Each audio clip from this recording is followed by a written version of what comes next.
Haleluya. Salam saudaraku yang kekasih di dalam nama Tuhan Yesus Kristus. Saya senang sekali bertemu dengan saudara-saudara hari ini. Dan saya akan membaca firman Tuhan buat kita yang tertulis di dalam 1 Tawarikh 10 ayat 13. Demikianlah Saul mati karena perbuatannya yang tidak setia terhadap Tuhan. Oleh karena ia tidak berpegang pada firman Tuhan, dan juga karena ia telah meminta petunjuk dari arwah. Saudaraku yang kekasih dalam nama Yesus Kristus, pasti kita sudah mengenal namanya Raja Saul. Dia diurapi oleh Nabi Samuel. Dia diajari oleh kebenaran firman Tuhan oleh Nabi Samuel. Bahkan dia memerintah di Israel. Tetapi saudaraku yang dikasihi oleh Tuhan, di akhir pemerintahannya, dia tidak setia kepada Tuhan. Yaitu dia tidak melakukan apa yang diperintahkan oleh Tuhan melalui Nabi Samuel. Dan apa yang terjadi di dalam kehidupannya, sehingga dia meminta pertolongan kepada seorang janda yang berada di Endor, yaitu roh arwah. Nah, saudaraku dikasihi oleh Tuhan, di sini kita akan melihat raja yang hebat, ya, raja yang terkenal, raja yang dihormati. Ternyata dia menjauhkan diri kepada Tuhan, meminta pertolongan kepada roh arwah. Bukan meminta pertolongan kepada Tuhan, bukan meminta pengampunan kepada Tuhan. Di sini kita akan melihat bahwa dia memiliki gejala yang sangat fatal di dalam kehidupannya, yaitu melibatkan diri dalam kuasa kegelapan. Banyak orang percaya seperti begitu. Ketika dia sudah tersingkir, ketika doanya sudah jauh, tidak dijawab oleh Tuhan, apa yang terjadi saudaraku dikasihi Tuhan? Dia sudah mulai jauh dari Tuhan. Dia mencari pertolongan kepada roh-roh arwah orang mati. Dia mencari pertolongan kepada paranormal. Dia mencari pertolongan ke gunung. Dia mencari pertolongan kepada setan, saudaraku dikasihi Tuhan. Ketika doanya tidak dijawab. Bahkan ketika juga usahanya tidak diberkati oleh Tuhan. Ketika juga pekerjaan tidak diberkati oleh Tuhan. Ketika kesehatannya tidak disembuhkan oleh Tuhan. Apa yang terjadi? Dia mencari pertolongan kepada setan. Saudaraku dikasihi Tuhan, makanya hari ini saya akan memberikan judul perenungan khotbah saya ini, yaitu gejala seseorang terlibat dengan kuasa setan. Ada gejala-gejala. Mungkin kita bertanya dalam hati, apa gejalanya? Yang pertama, saudaraku dikasihi Tuhan, mulai tidak setia kepada Tuhan.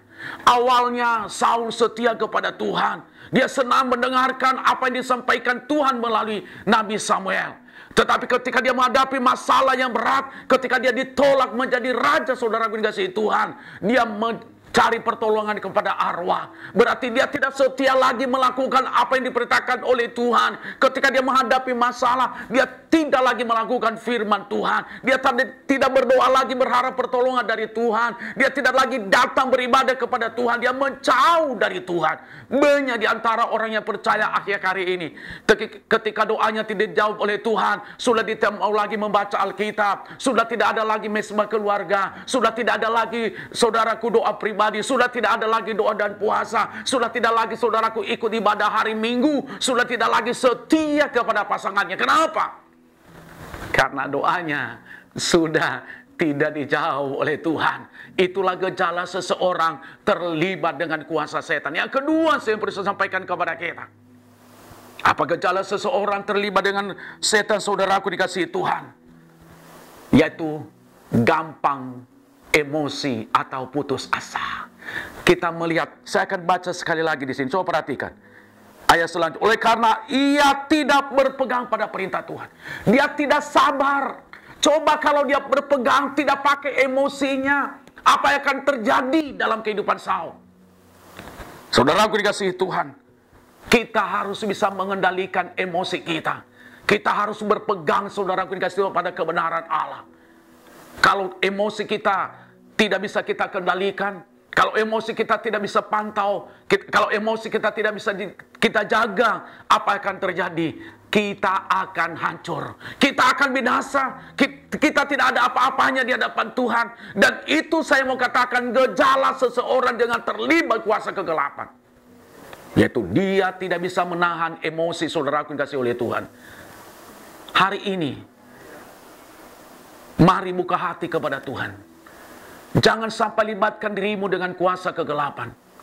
Hari ini, jangan biarkan dirimu dikendalikan oleh kuasa kegelapan. Jangan biarkan rumah tanggamu dikendalikan oleh kuasa kegelapan.